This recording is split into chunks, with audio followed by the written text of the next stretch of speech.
Too many people associate retirement with the end. I figure it'll be a little bit of a transition to try to slow down a little bit. The number one question I have about retirement is having enough money to last. In my mind, you start to look at it, that's an opportunity to do more of the things you want when you want to do it. Make it financially able to do things that I enjoy. Party. Just financial security and enjoy my family. More people need to go into it with their eyes wide open, understanding what is my plan, what do I want to do, and then how am I going to get there? Will the rules change? I have no real specific plan. I'm planning for what the status is right now. I just hope it doesn't change drastically. Welcome to the Retire-tastic Show with Joanne Regan, powered by the Retirement Income Store and brought to you by Financial Security Group of Arizona. In retirement, it's all about income. And today, you'll hear ideas, concepts, and strategies designed specifically to generate reliable retirement income. Now, here's the host of the Retire-tastic Show, Joanne Regan. Thanks for joining me today. I have a really great show lined up for you today. Now, with the virus going on and getting worse and worse, this topic that I'm going to talk about today is very timely. The topic is emotions versus goals-based investing. You heard that right, emotions versus goal-based investing. And it's darn near impossible if you're a do-it-yourselfer to not invest emotionally, period, especially today. So welcome to the Retire-tastic Show, and I'm your host, Joanne Regan. So especially today with everything that's going on around us, there is so much noise. And with all of this noise going on, even as a do-it-yourselfer, or if you're using an investment advisor, it's very, very, very hard to stay out of it emotionally. Questions that are on our mind: how are possible virus variants going to impact the market going into 2022? So today, before we get into the meat of the program, I want to let you hear a few audio clips from someone who makes his living studying and then predicting what the stock market and our economy is going to do. His name is Harry Dent, and he was recently a guest on the Income Generation program. And here's what Harry had to say about 2022. Talk about spooky markets. The spookiest markets are ones that go up super fast, vertical. So we had that 95 to 2000 for 5 years on almost vertical movement with almost no corrections. And we had it in 87 for 3 years, from 84 to 87, straight up. And those things are always followed by big crashes because markets just cannot sustain bull moves like that. And even if there's some good things happening, good things don't sustain for that long. My problem with this, it's already pretty clear from every forecast I looked at. Yeah, we had a big rebound because of massive, trillions of dollars of stimulus, the greatest 1.5-year surge in stimulus ever, counting fiscal and monetary, way bigger than anything before. And now the economy's rolling over. GDP forecasts keep getting revised down. The Atlanta Federal Reserve just put out their forecast that GDP is quickly moving down to 1.2%. So if you stimulate this much, and you only get a short move and the economy starts to weaken again, it shows that the economy's weak underneath. So the worst thing can happen be stocks bubbling up like there's no tomorrow because they've been doing it so long, and the economy being very clear that this means you're going to have a straight down market in the next year. So my forecast for 2022, straight down, maybe the biggest one-year crash we've seen in our lifetime, more than 87, more than 2000, the first of that last big tech crash. And what does Harry think will be the trigger? Well, a part of it, I think, they just you got to remember, most corrections get started by the smart money. These are the people that love they make money off the dumb money, which is most investors, okay? So they like to steer a market up. And when they think they look at what everybody's done. When they think that everybody's piled into this, and I'm telling you, everybody is piled into this. And, consumer sentiment, investment sentiment, everything's at the top, whereas again, the economy is already showing clear signs of weakening. Doesn't matter. So they're all in. When these guys see this, they just start shorting it aggressively. And that's all it takes. Now, the thing is, when you're in a bubble like this, and this is why this is so important, it doesn't necessarily take a big thing. What happened when the Japan bubble burst in late 89? I used to ask people, what went wrong in Japan in late 89 that caused a 62% crash to come in the next few years? And the answer was there was nothing. They just had a bubble so stretched that it finally started to weaken and then it builds momentum on it. And so I don't think it takes some big news event. All I can tell you is the first crash, when a bubble finally has its first crash, it is 40 to 50% in 2 to 3 months. And my model is saying this one's going to be even worse, 53 to 56% in 2.5 months is what we're likely to see. So all it takes is this to weaken enough, and then the traders just say, oh, this is over, and it just goes. So it's not going to take, I don't think it's going to take a big trigger. And then what does Harry Dent think about the market fall? When does he think it's going to happen? I think what's going to happen here, which is going to be a bit unique, after this much stimulus for this long, and after they went 4.7 trillion versus in a year and a half versus 3.6 over 9 years before that, this much stimulus and it fails, the Fed is going to lose credibility here. People are going to realize what's obvious to me, anybody with common sense, you can't run an economy on printing money out of thin air forever and expect, I mean, if there's just a short-term crisis, then it should just take a year like in 2009, a year of printing $1 trillion. By the way, I would have approved that level of stimulus.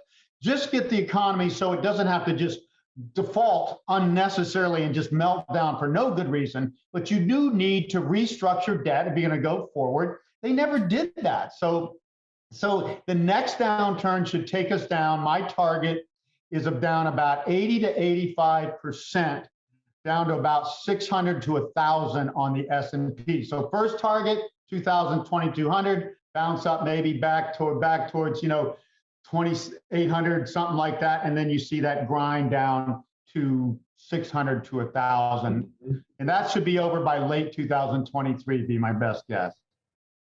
Now that's a pretty bleak outlook, unfortunately. And Harry has been correct many, many times in the past. Will he be this time? If you are properly invested for income, it really isn't going to matter to you. Either way, you'll continue to enjoy spending money in your bank account month after month. After all, isn't that what the purpose is of investing? Okay, so now you've heard Harry Dent's thoughts for 2022. But what are we going to do between now and then? When I talk to people on the phone or in the office and I say, I want you to think about something. What do you really want out of this account? And if they're 32 years old, they want one thing and one thing only, they want growth. But if you're like most people that I talk to in your retirement years or 5 years out from retirement, they want income or they want to scale back. And they don't want so much volatility, which is absolutely important to understand the difference between growth and investing for income. And quite frankly, I hear this over and over again. Nobody wants to see another 2008 or a COVID scenario happen to their retirement. So it's an interesting thing. I don't think it's just me looking for it, but there are more people retiring this year than I've ever seen in any single year in my life. It is because I read this on the internet. The official word for 2021 has been weary. Weary? Can you relate to that? We are wearing out with this thing. So I think a lot of people are checking it out as far as it comes to retirement. But the thing is you don't want to see things drop 30 or 40% right before you do that, do you? And I've asked numerous people this. If you would have been in my office in January of 2020 and I told you that the market was going to drop 33% in 3 weeks, would you have believed me? Probably not. So coming in a moment, we're going to talk about purpose versus performance. First, I want to give you something free, and I think it could help you out. It's a commissioned report titled Year-End Financial Planning Checklist. That paper, again, is called Year-End Financial Planning Checklist. Reach out to me at 1-800-FSG-7890 and ask for it by name, Year-End Financial Planning Checklist. So let's talk a little bit about purpose versus performance, shall we? This was taught to me by a business coach years ago. He used to be an advisor. He had a very large practice, and he said there are 2 ways that you can invest your money. Performance, I got to tell you, that reminds me of cars. You can get a performance-driven sports car, or you can get a purpose-type vehicle. What would be a purpose-type vehicle? Maybe a pickup truck? It's not made to win the Indy 500, but it does haul wood. Try to stick wood in the back of a Corvette and see how that works out for you. Probably not very well. Point is, there are 2 different types of vehicles and 2 different types of plans that both vehicles have. And there are 2 different types of ways to invest. Performance is great for when you're growing money. And I often say to people, probably the best single thing you can do is stick your money in a good basket full of ETFs geared toward the S&P 500 when you're young and grow that stuff. Don't look back. Don't ever sell when the market goes down. Buy more, if anything.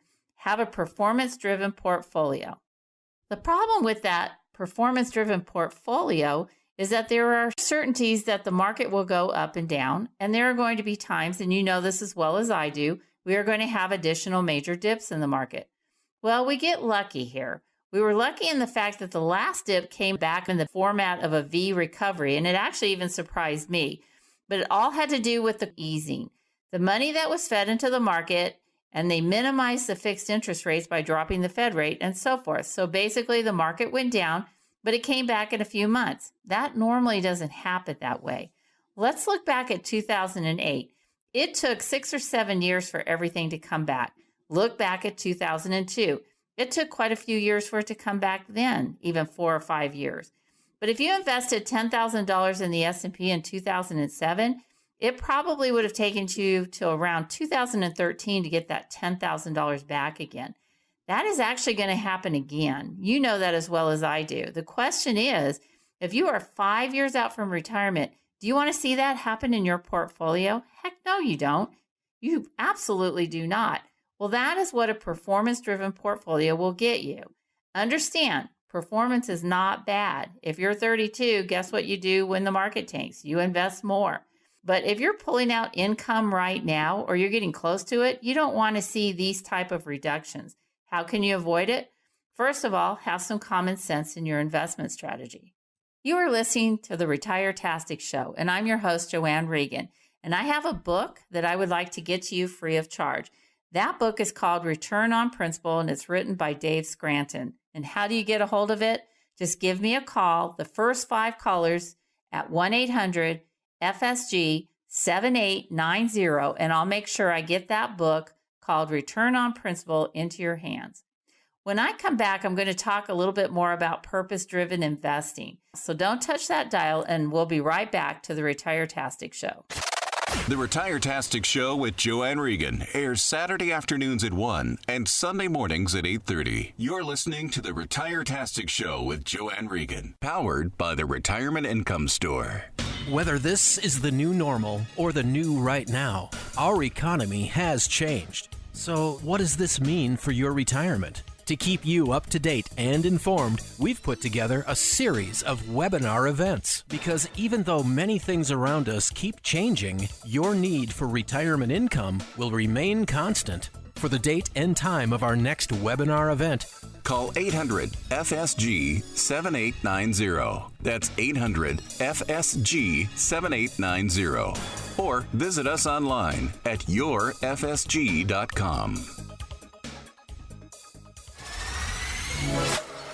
Welcome back to the Retire-tastic Show with Joanne Regan, powered by the Retirement Income Store and brought to you by Financial Security Group of Arizona.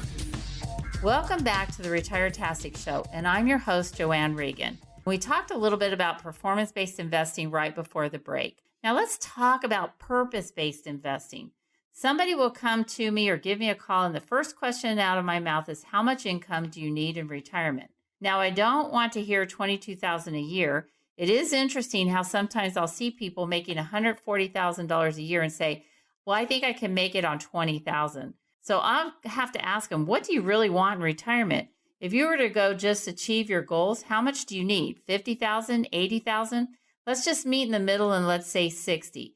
Let's figure out how much of that is going to come from Social Security. Let's say $30,000. That means you need to get $30,000 a year out of your portfolio. How do you do that? I show people every day of the week how to get a withdrawal stream where they can pull 3 to 4% out of an account without running out of principal or even touching the principal. It's an interesting phenomenon that I've been doing lately. There are so many advisors who are trying to promote annuities only very heavily.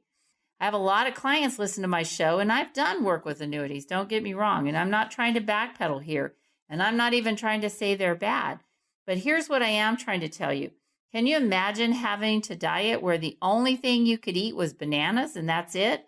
You would have a pretty screwed up diet, and in about a week, you'd probably be tired of bananas and they would be sick of you. Would you ever think about buying only one type of car over and over and over again? I know some of you may actually do that. And am I saying that annuities are a horrible thing? Absolutely not. But what I have seen lately, and I know it is because of all the activity that's going on in the market, there are so many advisors that are saying if you have $1 million, we should put 900,000 of that into an annuity and it'll pay you a lifetime income. Well, I agree that annuities will give you a lifetime income, but I don't necessarily agree with if you have $1 million putting 900,000 into an annuity. Well, I'm not saying that annuities are bad.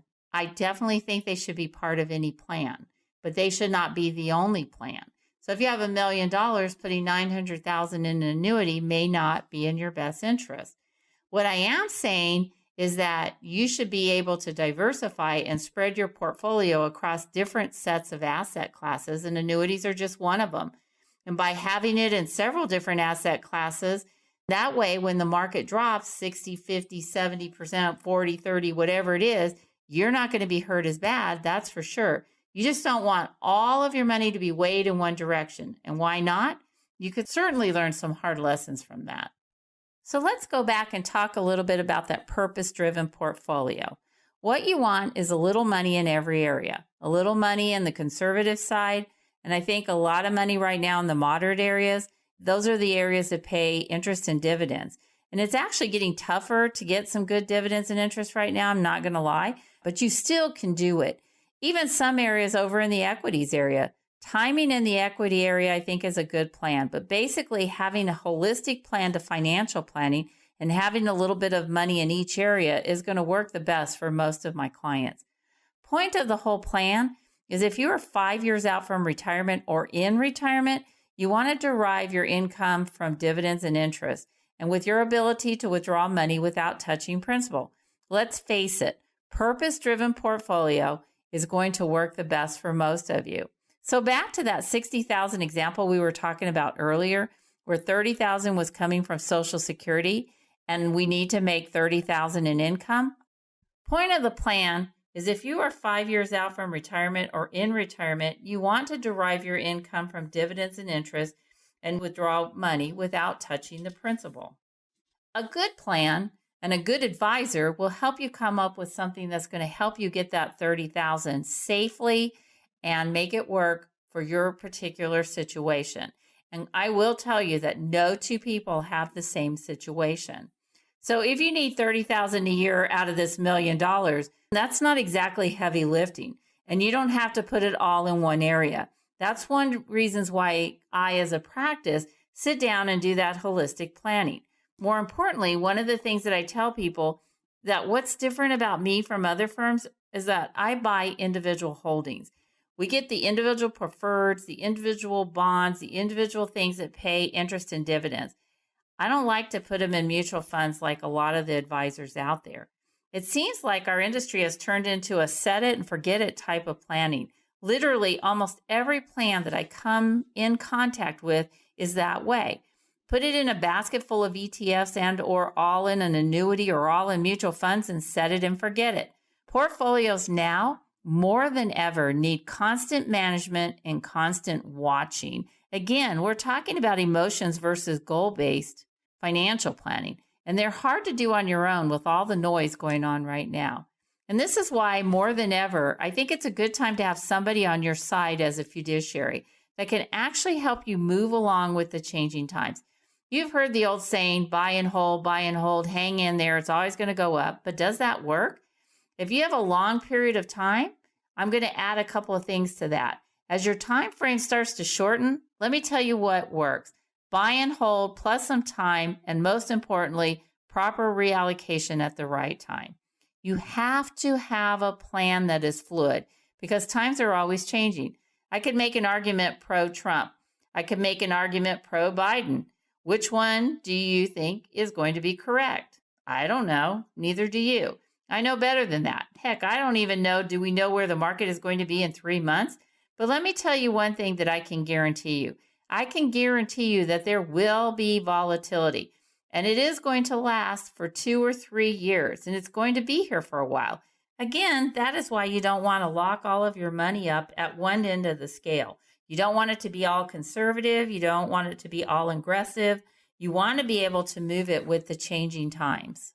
I'd like to offer you something free of charge that I think it can help you, and it's a commission report called Year-End Financial Planning Checklist. And that report right there is going to help you to make some decisions as to how you're going to be investing and what you're going to do for the upcoming year.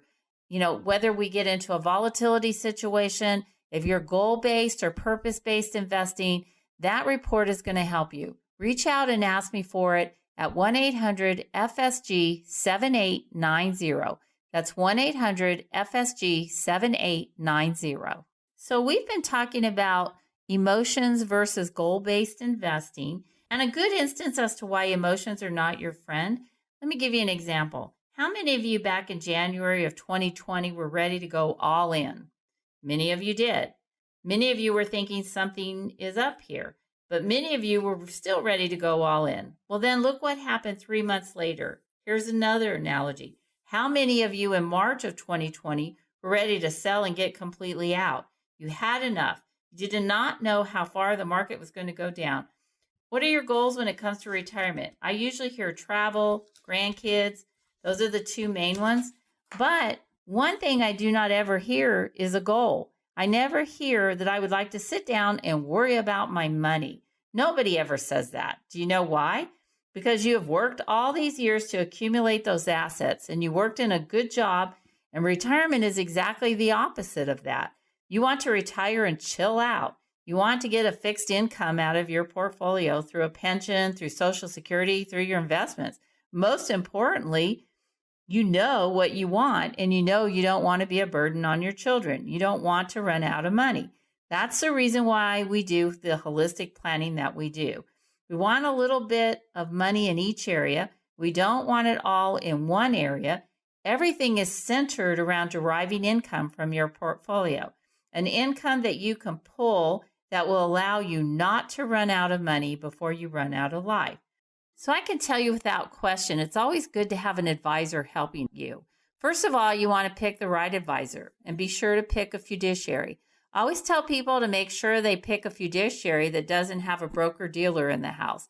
A broker-dealer is buying and selling and is all commission-driven. Get somebody that's on the other side of the fence, just like you are. In closing, I want to urge you to ask yourself, is there enough income being generated in your portfolio, whether the value of it goes up or goes down, and you can pull from it and not touch your principal? What did your advisor do during the pandemic? Did they make a major shift to other things? Were they moving as the market changed? There have been a lot of changes, more changes in things this year than I've seen in my life. Has your portfolio changed at all? These are some of the questions that I want you to ask yourself. If you're curious to learn about a common sense approach to planning for your retirement, I would like you to reach out to me and call for a free consultation where I will be glad to go over your portfolio with you and help you to take a look at it. And let's see if you are goal-based or emotion-based. Why don't you reach out to me at 1-800-FSG-7890. Again, that's 1-800-FSG-7890. Thanks for listening to the Retire-tastic Show, and I'm your host, Joanne Regan. Talk to you next week. Have a great week. That's all the time we have for today. To speak with Joanne off the air, call 800-FSG-7890. And for more information about our program, visit yourfsg.com. The Retire-tastic Show with Joanne Regan airs Saturday afternoons at 1 and Sunday mornings at 8:30. To speak with Joanne off the air, call 800-FSG-7890. That's 800-FSG-7890. Or visit us online at yourfsg.com. Investment advisory services offered by FSG Financial Services, Inc., a registered investment advisory firm in the states of Arizona, Nevada, and California. Sound Income Strategies, LLC, an SEC-registered investment advisory firm, is a sub-advisor of FSG Financial Services, Inc. FSG Financial Services, Inc. and Sound Income Strategies, LLC are not associated entities. FSG is a franchisee of the Retirement Income Store. The Retirement Income Store and Sound Income Strategies, LLC are associated entities.